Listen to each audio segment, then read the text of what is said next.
We are your home theater and AV questions answered. This is AVRant. Want your home theater or AV question answered by Tom and Rob? Send it to question@avrant.com. Welcome to AVRant. I'm Tom Andry, and I'm here with Rob H. Steve. Steve, we're going to have some, if you're watching the YouTube channel, there's going to be some diagrams that people can watch. So go over to www.youtube.com/c/AVRant. Is that right? That's us. That's our YouTube page. Go check out our YouTube channel for all of our videos. Steve has his theater area set up in his kitchen, dining, living room space. A total great room. Is 21 feet wide by 26 feet long by 8 feet high for a total of almost 4,400 cubic feet.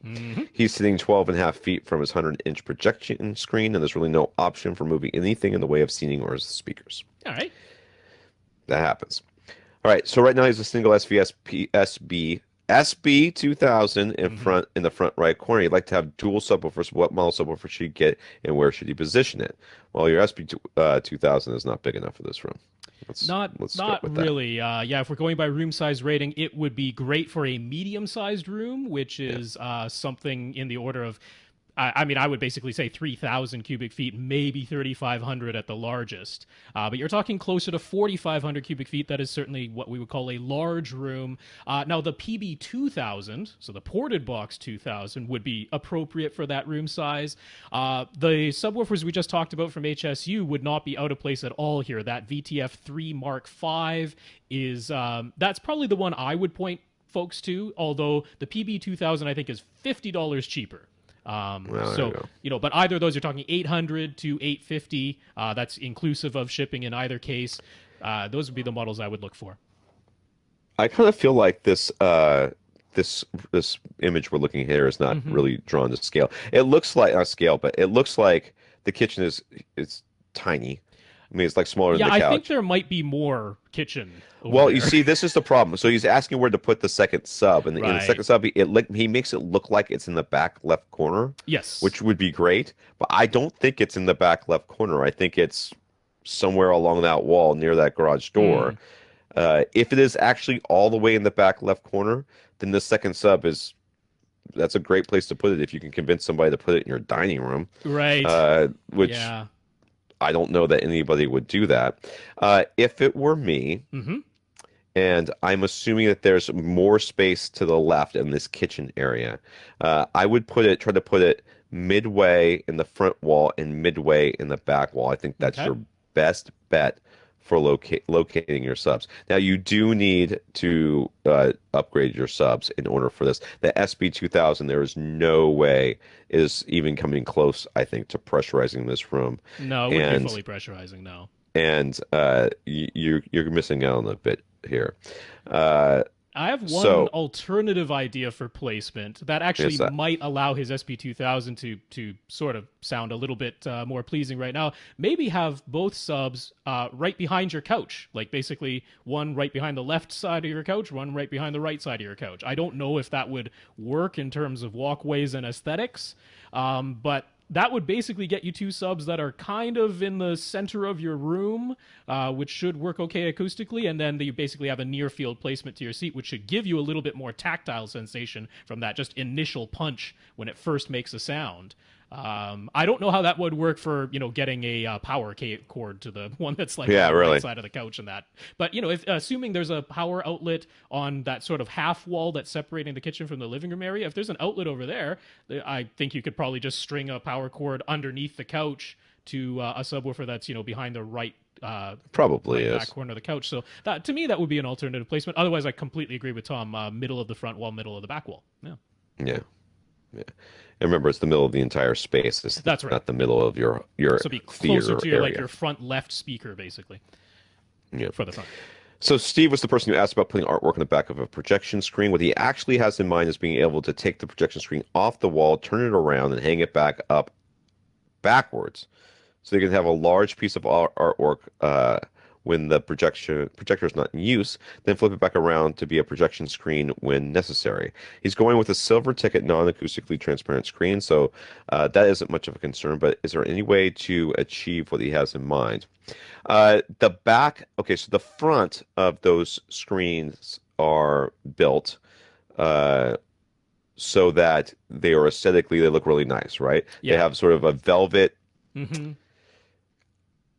It is, I don't know, it's actually fabric wrapped. I don't think it is. If it is, it's very, very thin Might fabric. be flocked. It's probably flocked velvet. Yeah, I don't know. Whatever it is, it seems to want to rub off pretty easily, so it doesn't, that you don't want to touch it too much. And when you flip it around to the back, that's where all the hardware is, and the hardware is not really located in such a way that you can both use it and put a picture over it, if that makes sense. Yeah. And you couldn't flip it around and have hardware on this. The only way I see this working is if you don't actually mount the screen, if you hang it from hang it from chains, and I guess on hooks, I suppose. Eye hooks. And then you turn it around, you know what I mean, and then rehang it, and then. Although again, you'll be seeing the sort of ugly backside of the frame, because the back of the frame isn't meant to be viewed. Yes. So you could have a piece of artwork that, you know, is the backside of the fabric. That's not really a problem. I mean, it doesn't have to be on the actual screen fabric. You could have a separate piece of artwork that's just secured to the back of the fabric, like a second layer. That could work, but you'd be seeing the sort of ugly backside of the frame. I guess you could maybe DIY something to pretty that up a little bit. But then you still have to have access to wherever you're hanging it from. And, but if you have some sort of like eye hooks that extend above the top of the frame, maybe. But yeah, I would look really weird. I would agree this would have to be a suspension thing. You couldn't use the included hardware, which is kind of like Z-Clip style, right? So. It is, and that's one of the things that it concerns me too, is I'm afraid that it might not, especially if you put something on the back that adds any weight to it at all. It's not really meant to be hung from a chain. I mean, it can be, I'm sure, but you know, I don't know it's going to hang directly straight. I think it might. I actually kind of thought it would kilter forward a little bit and have the you know what I mean? So if you add something to the back, maybe that straightens it out. Maybe it makes it lean back a little. I don't really know what it would do. Then you have to worry about wind blowing it around and, you know, people opening doors and your screen shaking. This is all very theoretically possible. If it were me, I guess I just wouldn't worry about it. But if it were me, I would get a drop down screen and then hang art on the wall and then have it retract and go. I think that would be a better all around solution. It's a lot more expensive. Yeah, I mean, 100-inch screen is not a trivial thing. No, you know, like unhooking that, turning it around, hooking it. Like, think about how much space you need to rotate a 100-inch screen. You need 8 feet clearance in either direction. You know. That's not a trivial thing. So. And even like hanging this thing on the wall took me like 2 people to hold it, one really person to hold the flashlight. Job at minimum, it's not it's not, you know, like Rob said, not non-trivial. You could just project art from your projector on the screen. Buy a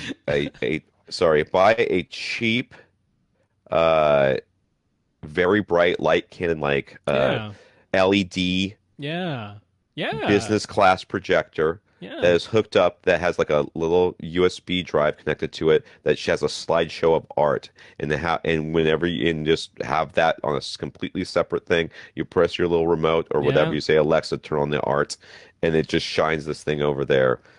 Yeah, that's probably cheaper and easier than any of the things that we just said.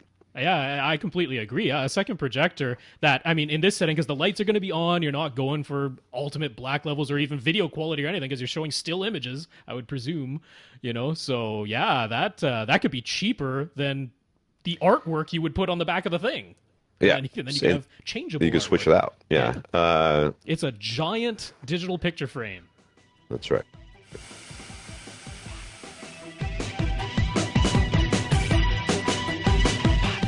Want your question answered? Send it to question@avrant.com.